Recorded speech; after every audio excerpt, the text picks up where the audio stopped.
Woo!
toi, Adonai.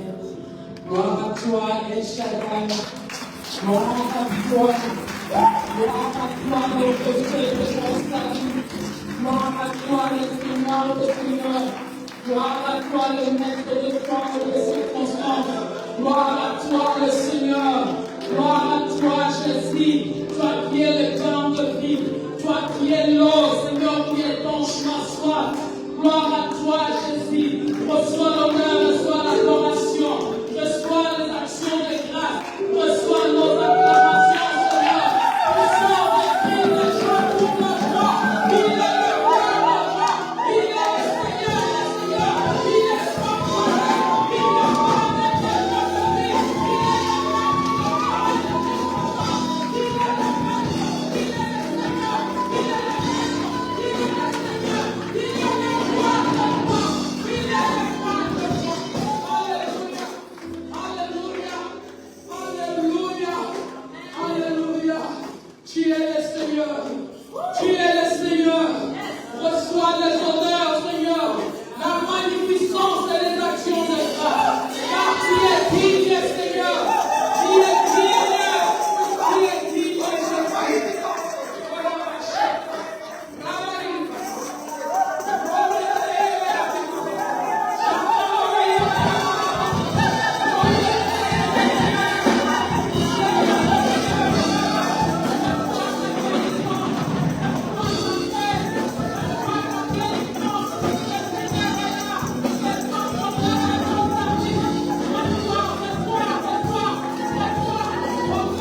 Merci pour ce que tu es là et que tu nous fais du bien, Seigneur. Merci, Seigneur, mon Jéhovah, parce que tu es bon et merveilleux, Seigneur. Seigneur, merci. Merci, Jésus. Merci pour le bien que tu nous fais, Seigneur. Merci, Jésus. Merci, Éternel. Amen. Amen.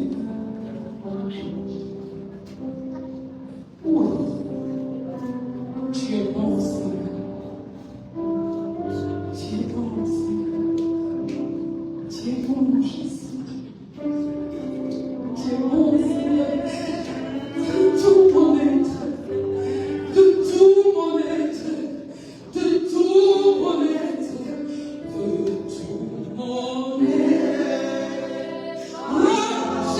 De tout mon être, Seigneur. De tout mon être, Seigneur. De tout mon être, Seigneur.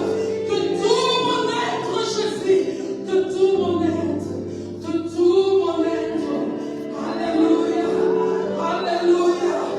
Alléluia. Chora, papa. Les baba shake les baba. Chora, papa. Chacun les baba.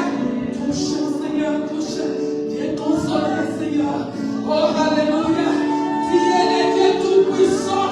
Alléluia. Rakadore yeba, shakadore yeba. Sekere yeba, chora yeba. Leba, baba. Oh, de tout mon être, ta langue s'élève le chant. Dieu tout-puissant, que tu es grand. De tout mon être, ta langue s'élève le chant. Dieu tout-puissant, que tu es grand. Je ne sais pas qu'est-ce qui est en train de te déranger à ce moment, mais le Seigneur est là. Il veut te faire du bien. S'élève le chant. Dieu tout-puissant, que tu es grand. De tout mon être, ta langue s'élève le chant. Dieu tout-puissant, que tu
Amen. Amen.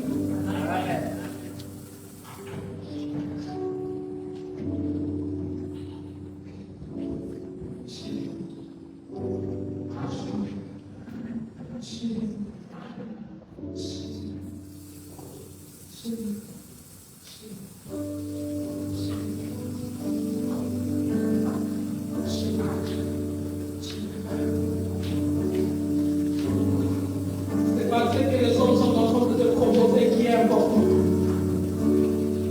Ce n'est pas ce que les hommes sont en train de te proposer qui est important. Ce n'est pas ce que les hommes sont en train de te proposer qui est plus important. Igor, je t'ai mis à part. Je t'ai mis à part. Je t'ai mis à part. Je t'ai mis à part. Je t'ai mis à part. Je t'ai mis à part. Je t'ai mis à part. Ne suis pas. Ne suis pas. Ne suis pas. Ne va pas là où je t'appelle pas. Ne suis pas. Ne va pas. Je t'ai mis à part. Je t'ai mis à part, Igor. Je t'ai mis à part. Ne suis pas ce que les hommes veulent que tu fasses. Je t'ai mis à part. Je t'ai mis à part. Je t'ai mis à part. Je t'ai mis à part, Igor. Fais-moi confiance. Je t'ai mis à part. Fais-moi confiance. Fais-moi confiance. Fais-moi confiance. Fais-moi confiance. Je mis les gens de côté. C'est pas pour qu'ils t'influencent, mais c'est toi qui dois influencer. Influence. Influence. Influence. Influence. Sois la lumière. Sois la lumière. Sois la lumière. Sois la lumière. Sois la lumière. Sois la lumière. Sois la lumière. Sois la lumière. Sois la lumière.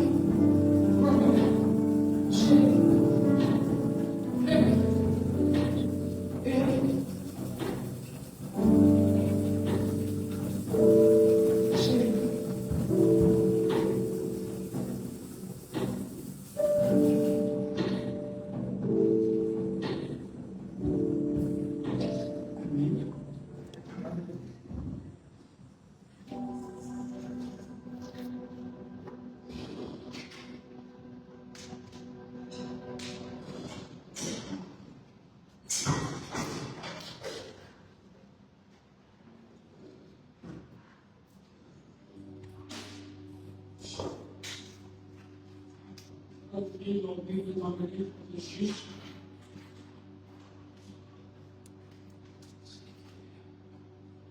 Juge. Chapitre 5. Juge 5. Nous allons commencer par ce verset-là. Et nous allons nous revenir après ce verset, le chapitre 4 et 5. Juge, chapitre 5, verset 12. On va commencer par là.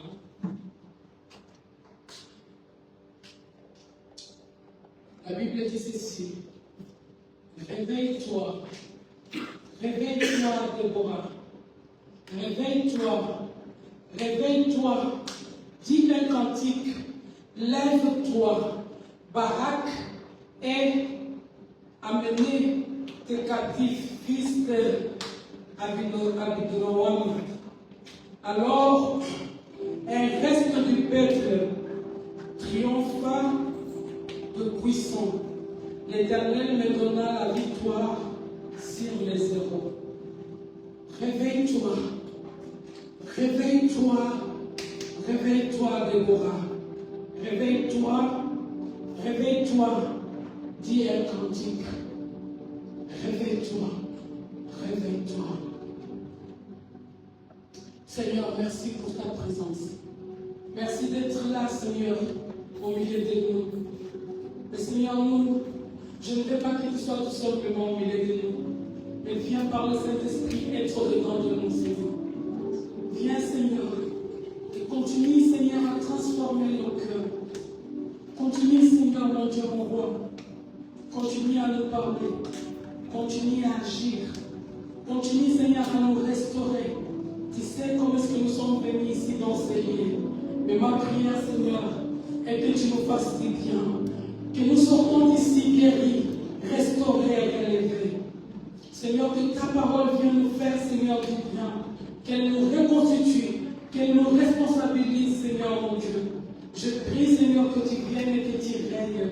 Et ce qui n'est pas de toi, Seigneur, que cela soit loin de nous dans le nom de Jésus. Règne, Seigneur. Règne, Jésus. Merci. Je vais devoir écouter mon message. Mais j'aimerais que nous puissions lire et comprendre. Quand la Bible est en train de dire réveille-toi, réveille-toi, Déborah. Réveille-toi, réveille-toi, Déborah. Ça, c'est le cantique de Déborah. Nous avons vu plusieurs cantiques dans la Bible. Toutes les personnes que le Seigneur s'est manifesté, toutes les personnes que le Seigneur s'est pointé, la reconnaissance ou le retour de ces personnes, c'était un cantique d'adoration. Ils ont adoré le Seigneur. Ils ont fait un cantique pour exprimer ce que Dieu a fait pour eux. Ici, c'est Déborah qui est en train d'être réveillée par le Seigneur. Le Seigneur l'a dit, réveille-toi. Réveille-toi, Déborah. Arrête de dormir. Arrête de dormir. Arrête. Réveille-toi. Et toi, tu ne te réveilles pas tout seul. Va aussi réveiller Barak. Va aussi réveiller Barak. Pour que nous puissions comprendre le pourquoi que le Seigneur est en train de dire à Déborah, réveille-toi. Retournons vers le chapitre 4. Nous allons lire quelques versets. Comme j'ai dit, je vais vraiment aller un tout petit peu vite. On ne peut pas arrêter l'action du Saint-Esprit quand il s'est fait sentir. Alors, il y a des choses qui sont plus importantes que toi. Et je sais que le Seigneur, le Saint-Esprit ici, est plus important que moi vous parler. Si moi je parle de moi et que le Saint-Esprit ne fasse rien, ça veut dire que c'est en vain. Mais si le Saint-Esprit fait quelque chose, qu'au travers de la prière ou à travers de la musique, alors nous avons gagné notre journée. Nous ne sommes pas venus ici en train. Nous n'avons pas quitté nos maisons en vain, mais nous avons quitté la maison pour pouvoir assister et être avec le Saint-Esprit, alors que toute la gloire lui revient. Amen. Nous allons commencer au chapitre 4, verset 1. Les enfants d'Israël firent ce qui déplaît à l'Éternel. Après qu'il eut que Hud fit mort, et l'Éternel les vendit entre les mains de Jabin, roi des Canaan, qui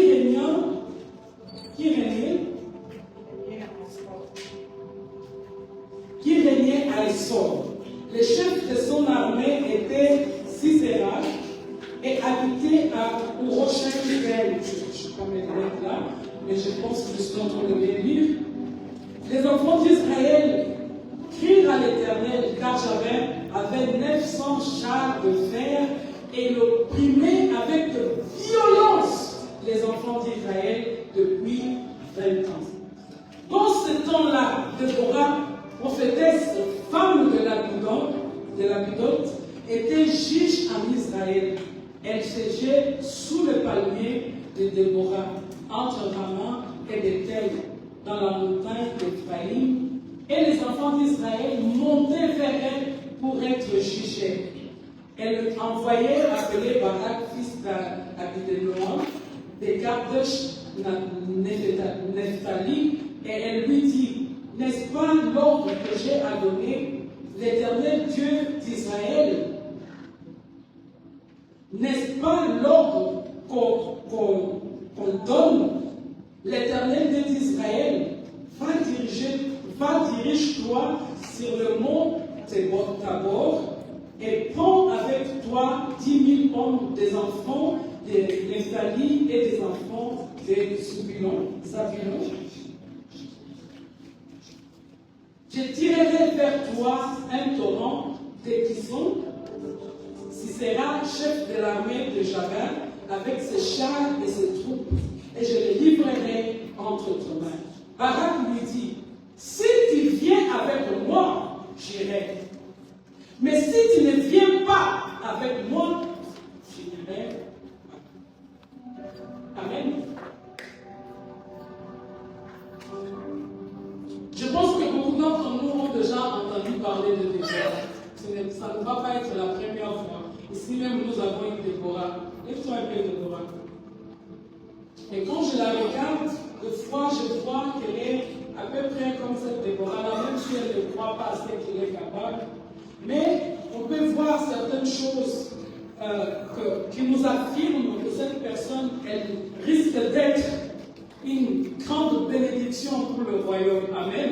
Et moi, je crois qu'elle risque, si elle ne se perd pas, elle risque, et ma prière qu'elle ne se perd jamais, elle risque d'être une grande femme dans le royaume, dans cette église ou ailleurs. Mais moi, je vois ça. Amen. Amen. Mais bon, Déborah, c'est une femme qui s'est distinguée parmi tant d'autres. Si nous avons bien compris les livres de Juges, presque tous les chapitres, il y a quelque chose qui se répète. Presque dans tout le livre de Juges. Les enfants d'Israël firent ce qui te plaît au Seigneur.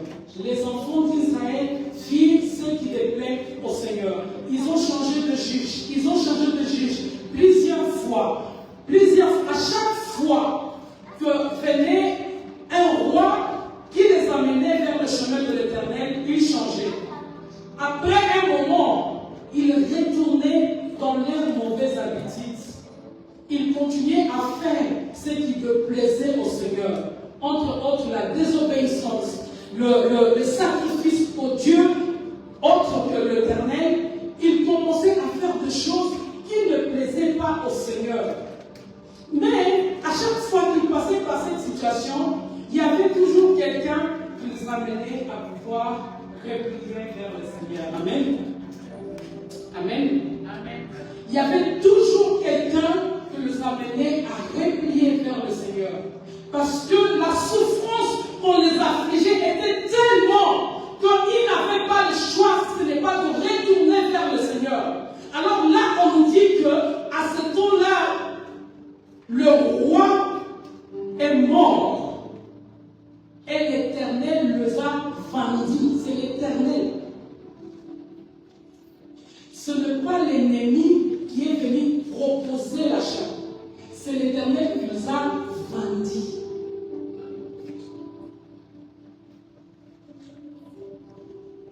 Chez nous,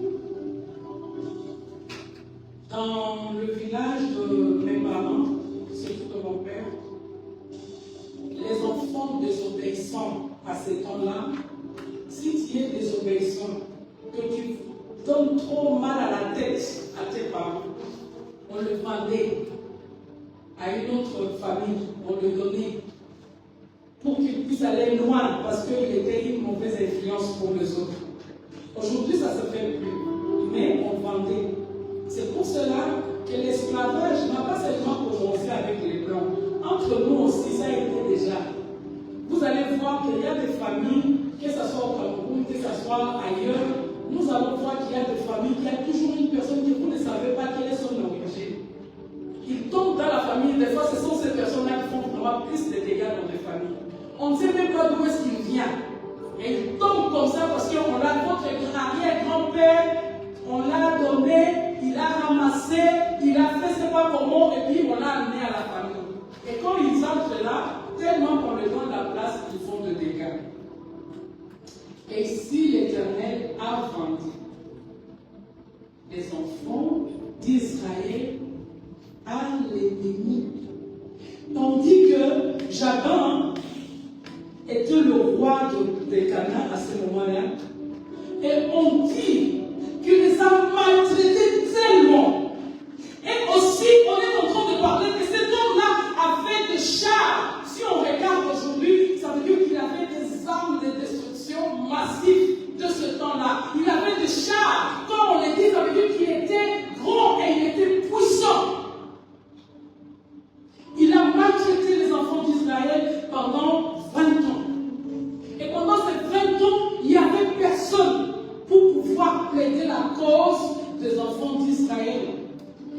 pourtant ils étaient là à Canaan, la terre qui les a été promise.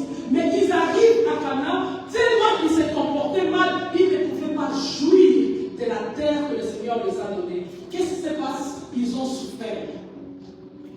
Et là, la Bible nous dit qu'à ce temps-là, il y avait une juge. Parmi les 14 qui sont passés, les 14 rois ou les 14 juges, il y avait une seule femme qui a été choisie, et c'est Déborah.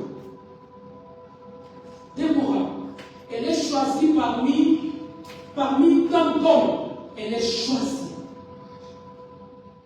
Mais elle n'a pas été choisie parce qu'elle était belle, parce qu'elle était intelligente. Non.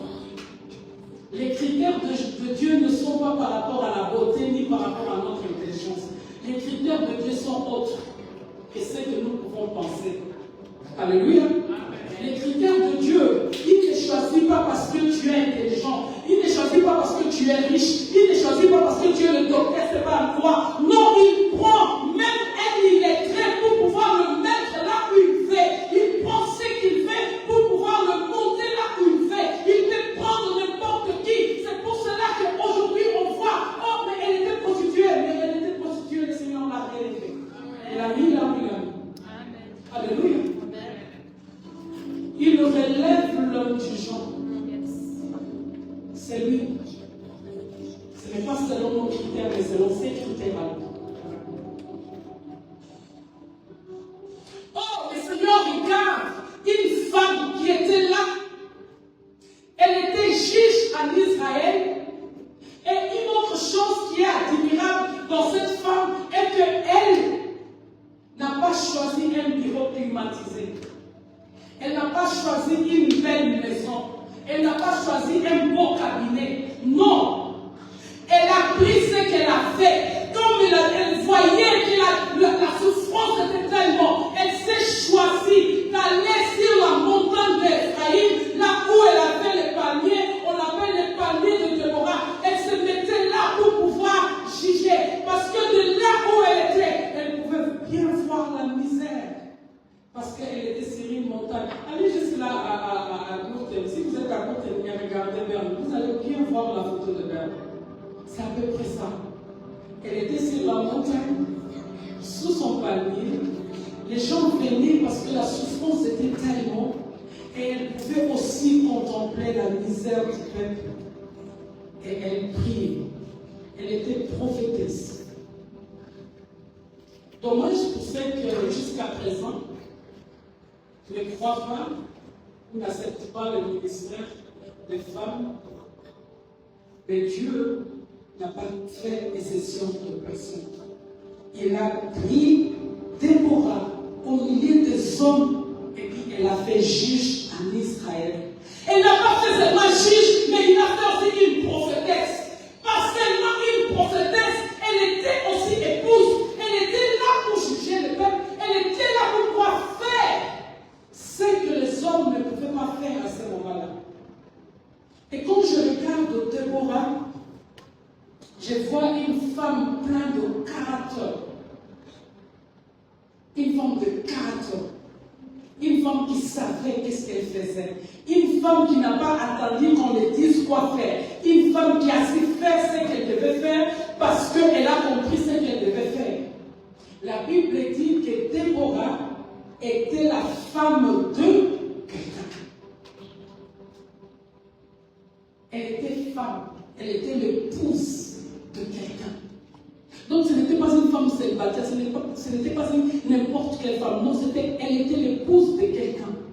Et la Bible nous dit encore dans le livre de Juge 5 qu'elle dit: je me suis levée comme une mère en Israël. Je me suis levée comme une mère. Là, elle ne dit même pas je me suis levée comme une épouse. Je me suis levée comme une prophétesse. Non, elle s'est dit je me suis levée comme une mère en Israël. Quand elle dit que je me suis levée comme une mère en Israël, et ça ne veut pas dire qu'elle a oublié le reste qu'elle était. Mais elle fait appel. La Bible ne nous dit pas qu'elle avait des enfants. Nous n'avons pas vu ça. Mais quand quelqu'un se lève comme une mère, ça veut dire qu'elle a un esprit maternel. Ça veut dire qu'elle avait. Peut-être que la Bible ne nous le dit pas. Mais c'est qu'elle nous dit qu'elle s'est levée comme une mère en Israël. Elle n'était pas seulement la comme la mère de toute une nation. Et quand elle s'élève comme la mère de toute une nation, le Seigneur commence à lui confier plus de responsabilités. Et là, la responsabilité qu'il lui donne, va et parle à Barak. Alléluia. Va et parle. Qui était cet homme? Cet homme était le chef de l'armée. Ce n'était pas n'importe quel homme. C'était le chef de l'armée. Et le Seigneur lui dit, donc au-dedans d'elle, va et parle. Et dis à lui ce qu'il doit faire. Vous savez, quand je l'ai lu, j'ai dit, mais attends, est-ce que ça ne serait pas Barak qui devait chercher Déborah? Mais c'est Déborah qui cherche Barak. Vous savez pourquoi est-ce que c'est Déborah qui cherche Barak? Parce que quand elle se mettait sous les palmiers, elle n'était pas là juste pour juger. Elle n'était pas là juste pour regarder la misère. Mais elle était là aussi comme une intercesseuse du peuple. Et quand nous nous mettons comme des intercesseurs du peuple, le Seigneur nous donne les fardeaux. Il commence à nous donner des choses, à pouvoir prier, à pouvoir arranger, à pouvoir résoudre. Et là, le Seigneur appelle Déborah comme une intercesseuse. Elle n'est pas seulement la prophétesse, elle n'est pas seulement l'épouse, elle n'est pas seulement le juge, mais là, elle est l'intercesseuse. Des fois, quand je vois nos intercesseurs, je ne sais pas si je dois les appeler des intercesseurs. Vous savez, il y a l'intercession et l'intercession. C'est la même chose comme les adorateurs. Il y a adorateurs et adorateurs.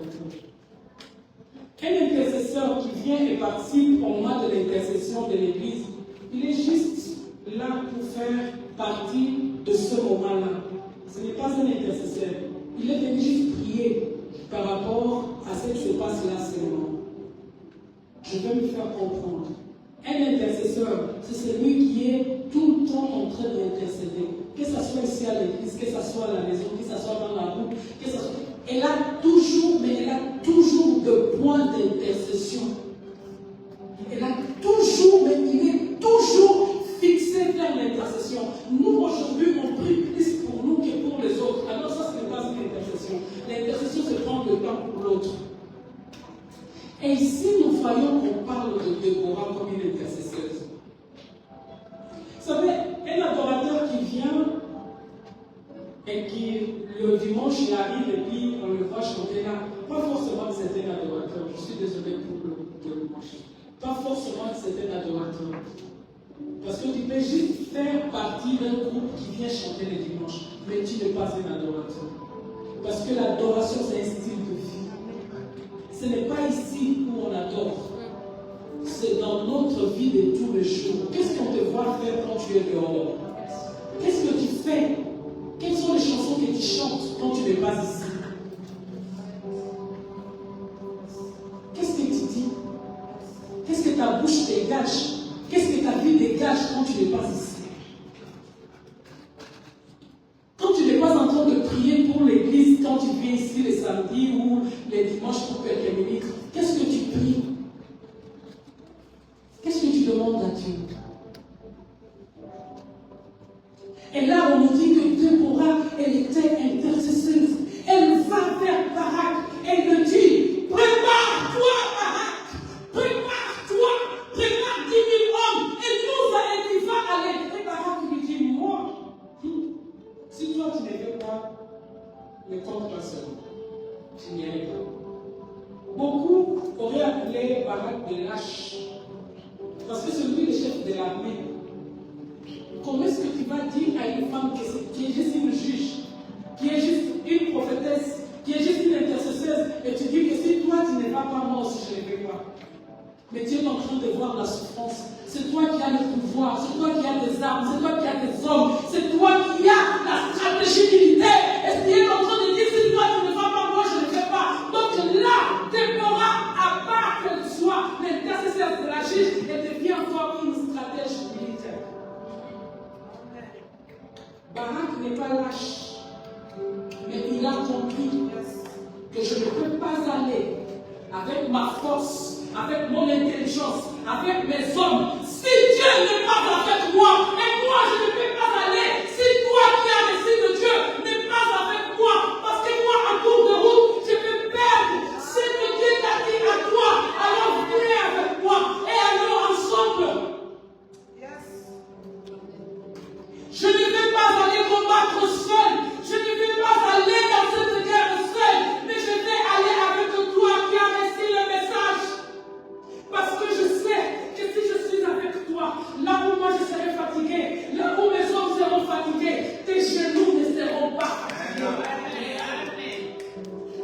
viens avec moi, tu vas encore aller demander à Dieu ce que toi tu m'as transmis. Tu vas encore aller lui demander, Seigneur, est-ce que c'était vraiment ça?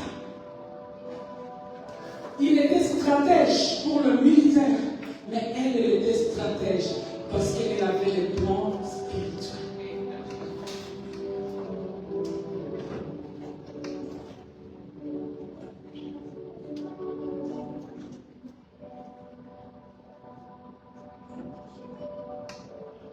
Bien-aimé,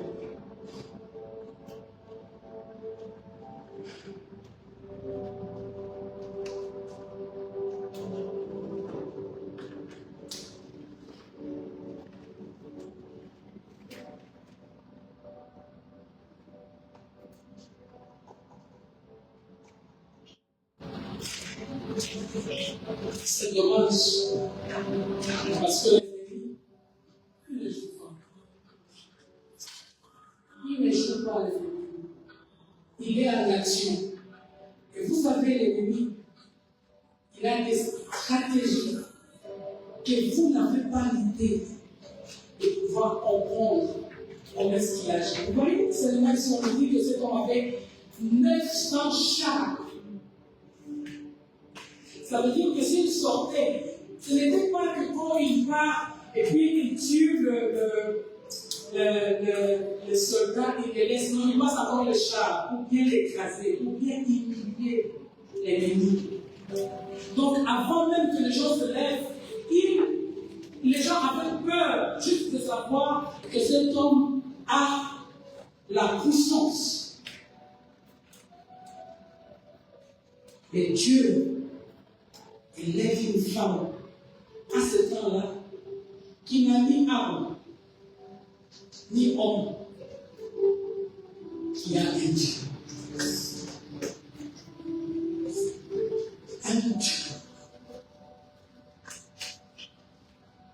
Comme je dis, je vais écouter, je vais prêcher je vais faire cette petite. Mais là, on voit que quand Barak il part en guerre, il commence à voir des choses qui arrivent. Ils sont en train, il a dit, allez, moi je vais faire. Tu vois, j'avais là, avec son armement, moi j'ai fait les rives utilisées comme tu n'as pas l'idée. Va seulement obéir, Seigneur. Bien aimé, je ne sais pas qui t'a minimisé. Je ne sais pas. Je ne sais pas qui t'a dit toi. Je ne sais pas. Je ne sais pas qui t'a empêché de pouvoir exercer le don que tu as. Je ne sais pas. Je ne sais pas quel est ton blocage, si c'est ton langage, si c'est quoi, je ne sais pas. Quand je commençais à prêcher ici dans cette église, mon français, c'est juste moi et Dieu.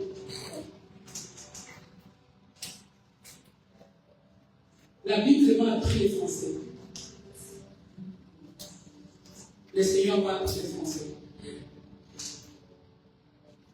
Je suis en train de me répéter. Vous l'avez déjà entendu. Mais c'est important que vous puissiez l'entendre. De nouveau. Et je n'ai jamais eu honte de dire là à la classe de Léon. Je n'ai jamais eu honte. Lui, Père, on va dire, va et prêche, va et exhorte, va et exhorte. Je n'ai jamais eu peur. La peur, oui, c'est vrai, que même quand je peux encore, je perds de venir ici parce que ça, ce n'est pas n'importe quelle joie ici. Quand on est là, c'est bien. Quand on est là pour entendre, c'est bien. Quand on est là pour corriger, c'est bien. Mais quand on est là pour le faire, c'est dangereux ici.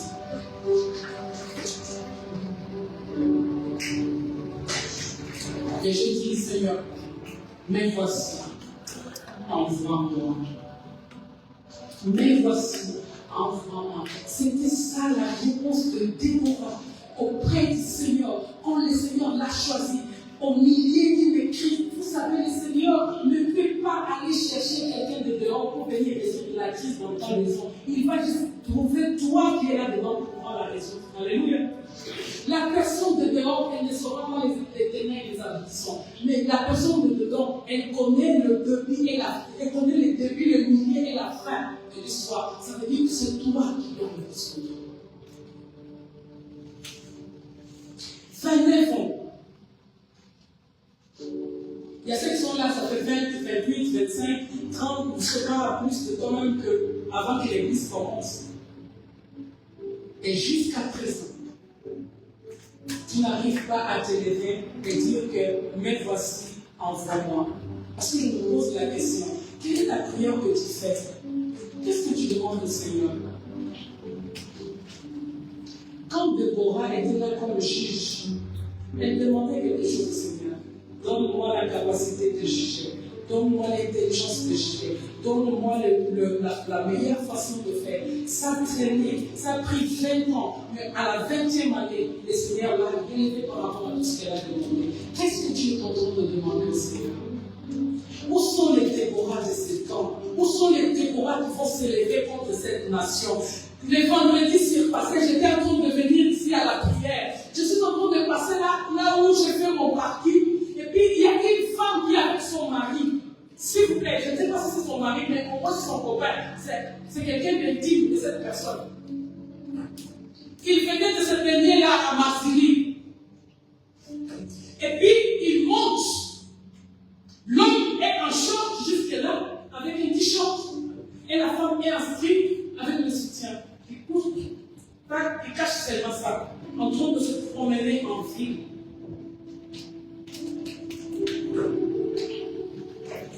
Est-ce que vous pouvez imaginer la scène? Je fais de mon corps ce que je fais. Si je me promène, ni personne ne peut me dire. Ce que je fais, c'est moi. Je fais de mon corps ce que je fais. C'est la société que nous sommes en train de vivre aujourd'hui. Moi, j'étais dans ma voiture, j'ai regardé cette scène, j'ai freiné ma voiture et je l'ai fait comme ça.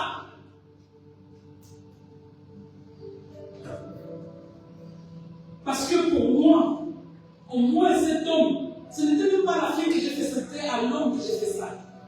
Comment est-ce que toi, comme homme, qui se respecte, tu permets à ta femme de pouvoir se promener dans cette manière-là, qui est ton intimité? C'est tout ce que les hommes cherchent. Qu'est-ce que les hommes cherchent?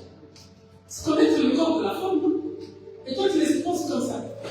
Donc, il n'y a plus rien qui attire dans la femme. Et nous, les femmes, nous sommes en train d'accepter ça. Qu'on nous laisse comme ça. De se promener presque nus. Vous savez, même à Aïden, Jean nous dit que nous sommes nus, nous sommes nés nus. Oui, que Dieu nous a habillés. Au moment que Dieu a vu que nous avons péché, il a tué un animal et puis il a couvert l'homme, bien couvert. C'est quelle histoire ça de, oui, nous sommes nés nus et puis voilà, nous sommes nés nus, mais il nous a couvert. Il a couvert notre nudité.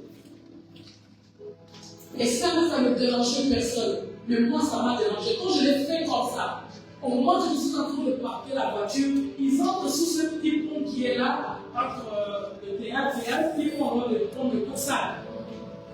Je vois que la femme, elle a mis quand même un short. Je vous assure, quand ils ont passé à côté de moi, j'ai fait sourire, mais ils ont compris que, voilà, je devais le faire. Une autre stratège, une autre main de secours pour Déborah. Et le don dit, et qu'est-ce que c'est si c'est la fait? Il dort. D'abord, il ne dort pas. Il dit, si quelqu'un te demande, dis que je ne suis pas là. Vous ne m'avez pas vu. C'est comme ça. L'ennemi, il est en train d'entrer dans nos maisons. Il demande à boire. Et encore, il nous donne l'ordre. Si quelqu'un me demande, dis que je ne suis pas là. Et nous sommes là, très bien accordés. L'ennemi a dit que je dise qu'il n'est pas là.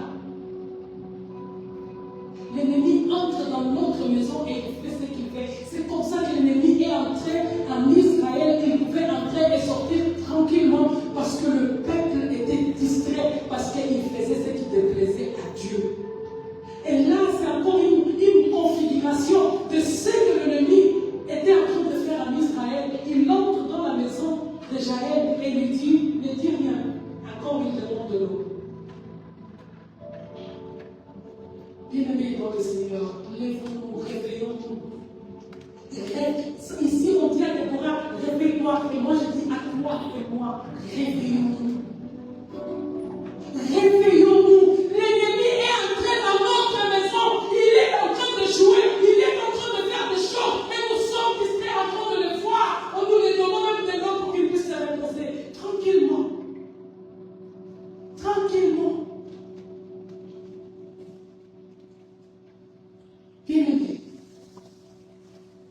Quelle stratège qu'elle était. Elle le donne direct. Moi, je me posais la question, mais attends, un chef d'armée qui entre comme ça dans une maison et puis qui prend son mail, quand on venait avec le truc là, il n'a pas senti. Et une chose encore, je vais conclure. Une chose qui est arrivée là. À ce temps-là, c'était des femmes qui faisaient les pieds du compte. Ça veut dire que Jaël savait bien manipuler le pied des mains. Alléluia. Dieu ne va pas utiliser ce que tu n'as pas. Dieu ne va pas utiliser la capacité que tu n'as pas. Il va utiliser toujours ce que tu as pour pouvoir combattre l'ennemi. Il va toujours utiliser ce que tu as pour pouvoir aller. Il va toujours utiliser ce que tu as. Si elle n'était pas l'intercesseur, alors elle a fait les marteaux et les pieds. Elle savait comment le faire. Elle n'a pas eu besoin de prendre comme nous. Tu prends d'abord, on commence à faire comme ça. Non. Elle prend, elle calcule la tête de Sisera. Et puis d'un coup, paf, jusqu'à ce que ça transperce. Pourquoi Sisera ne peut plus se réveiller? Alléluia. Alors là, Déborah est en train de chanter. Quand on voit les cantiques de Déborah, elle est en train de chanter par rapport à ce que Dieu a fait. Il dit, Jaël, la femme bénie parmi les femmes. Elle ne se glorifie même pas, mais elle glorifie Jaël, la femme bénie parmi les femmes. Et quand Déborah a dit, oui, la gloire ne sera pas pour toi, mais sera pour une femme, c'était Jaël. Alléluia. Où sont les Jaël? Où sont les Jaël? Quand je parle de Jaël, je ne parle pas seulement de femmes, je parle des hommes et des femmes. Où sommes-nous? Où sont ceux qui vont tuer l'ennemi, qui ne vont pas passer le temps juste à murmurer, mais qui vont avoir le courage de pouvoir tuer l'ennemi? Où sont ces femmes et ces hommes? Où sont les hommes et les femmes qui vont se lever ici dans cette ville d'éternel? Si nous avons un séminaire, nous invitons déjà des églises. Nous ils sont déjà évangélisés. Ce que nous devons éviter, ce sont des gens de la vie. Est-ce que tu as le courage de pouvoir aller parler de Jésus à la vie? Tu as le courage de pouvoir aller arrêter un homme ou une femme comme Déborah a fait. Il arrête Barak, il dit maintenant tu vas faire ceci. Est-ce que nous avons ce courage? Nous avons cette force de pouvoir faire ces choses? Ou bien tu as honte? Et la ville est en train de mourir comme ça devant nous. Les églises se vident. Les grandes cathédrales, tu vas trouver 10 personnes. Des fois, une personne qui est en train juste de contempler, c'est devenu de musée où les gens viennent tirer des photos, font des photos pour voir l'architecture. Ce n'est plus pour entrer et pouvoir contempler la présence de Dieu, parce que le Seigneur est parti. Des temples qui sont en train d'être vendus sont en train de devenir des bars, des dancing, là où le Saint-Esprit un jour a roulé. Aujourd'hui, c'est là où l'ennemi trouve gloire. Et nous sommes en train de regarder cela sans pour autant faire quoi que ce soit. Où sont les Jaël? Où sont les Déborah? Où sont les Jaël? Où sont les Déborah? Où sont les Jaël et où sont les Déborah? Qui enverrai-je? Qui combattra pour nous? Où sont ces personnes qui vont dire, mais voici, envoie-moi? Où sont ces hommes et ces femmes? Où sont ces enfants qui vont dire, mais voici, envoie-moi? Il n'y a pas âge. Ici, on nous parle des enfants. Comme on a dit, Barak appelait les enfants. Appelez les enfants et les hommes. Où sont les enfants? Où sont les hommes qui vont s'élever pour dire, mais voici, envoie-moi?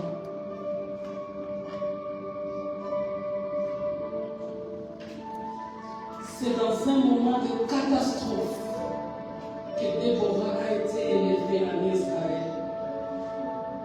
Ne vois pas le moment que nous sommes en train de vivre. Notre christianisme, c'est un moment de peine, c'est un moment de catastrophe. Où nous ne savons plus qui est qui, où nous ne savons plus quoi faire.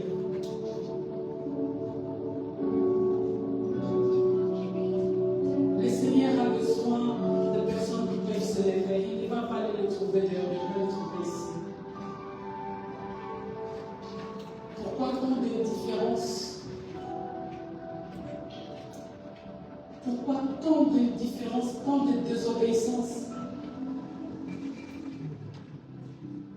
Pourquoi? Le Seigneur a besoin de toi. Le Seigneur a besoin de nous. Le Seigneur a besoin de nouvelles Déborah. Le Seigneur a besoin de nouvelles Jaël. Le Seigneur a besoin de toi. Lève-nous.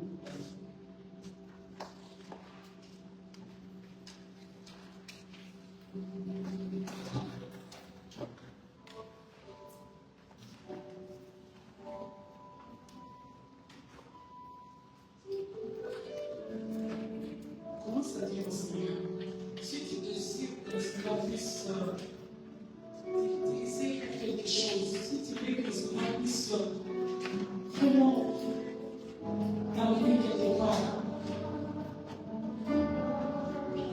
nous allons nous lever en prière. Commence à dire au Seigneur. Dis au Seigneur ce que tu aimerais que le Seigneur fasse pour toi. Peut-être que tu es juste un intercesseur déguisé, un adorateur déguisé, un chanteur déguisé. Tout ça, nous allons prier. Peu importe là où tu es, de ce que tu es en train de faire. Est-ce que tu es juste déguisé? Tu fais juste parce que le Seigneur fait des vrais adorateurs, fait des vrais combattants. Et il fait des vraies femmes et des hommes qui vont s'élever pour sa cause. Et les femmes vont les prier. Prie là où tu es. Parce que c'est dans ta prière, c'est dans tes paroles que le Seigneur trouvera ton cœur.